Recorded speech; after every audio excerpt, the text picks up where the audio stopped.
ସାମ୍ବାଦିକ ସମ୍ମିଳନୀର ଉଦ୍ଦେଶ୍ୟ ହେଲା ଯେ ଆସନ୍ତା 29 ତାରିଖ ଦିନ ଆମର କ୍ରାନ୍ତିକାରୀ ନେତା ଭକ୍ତଚରଣ ଦାସ ତଥା ଏଆଇସିସିର ସାଧାରଣ ସମ୍ପାଦକ Odisha incharge Lalluji All India Youth Congress president ସେ ଆସି ଏଠି ଉପସ୍ଥିତ ରହିବେ।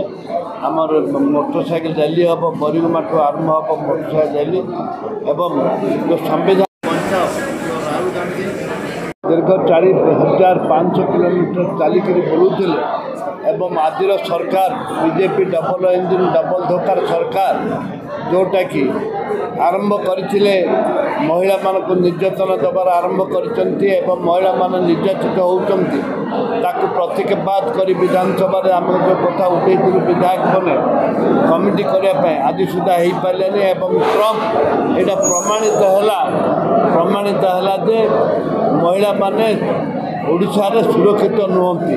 এটা ট্রম্প প্রমাণিত কলে যে ট্রম্প ନିର୍ଦ୍ଦେଶରେ ଭାରତ ପ୍ରଧାନମନ୍ତ୍ରୀ ଅସ୍ତ୍ର ବିରୋଧୀ କରିଥିଲେ, ଯୁଦ୍ଧକୁ ପାକିସ୍ତାନ ସହିତ ବନ୍ଦ କରିଥିଲେ।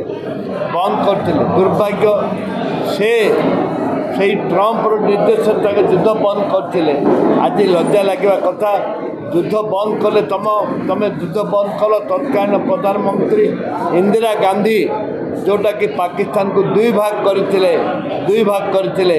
ଆଜି କଂଗ୍ରେସ ଦଳ ତୁମକୁ ସମ୍ପୂର୍ଣ୍ଣ ସମର୍ଥନ ଦେଲା ପରେ ଟ୍ରମ୍ପ କଥା ତୁମେ ଉଡ୍ର କରିଦେଲ ଏବଂ ଓଡ଼ିଶା ଆଜି ନାରୀମାନଙ୍କୁ ଆସିବା ପାଇଁ ସେ ମନା କଲେ ଜନି ମହିଳା ସୁରକ୍ଷିତ ନୁହନ୍ତି। ଏ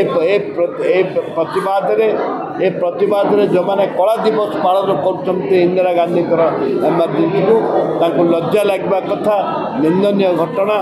ଆଜି ମହିଳାମାନେ ଆଜି ସୁରକ୍ଷିତ ନୁହନ୍ତି, ଯୁବକମାନଙ୍କୁ ଚାକିରି ନାହିଁ।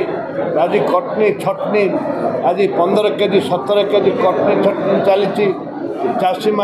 ଚାଷୀମାନଙ୍କ ପାଇଁ ସୁରକ୍ଷିତ ନୁହଁ, ଚାଷୀ ସୁରକ୍ଷିତ ନୁହଁ, ଯୁବକ ଯୁବତୀ ସୁରକ୍ଷିତ ନୁହଁ।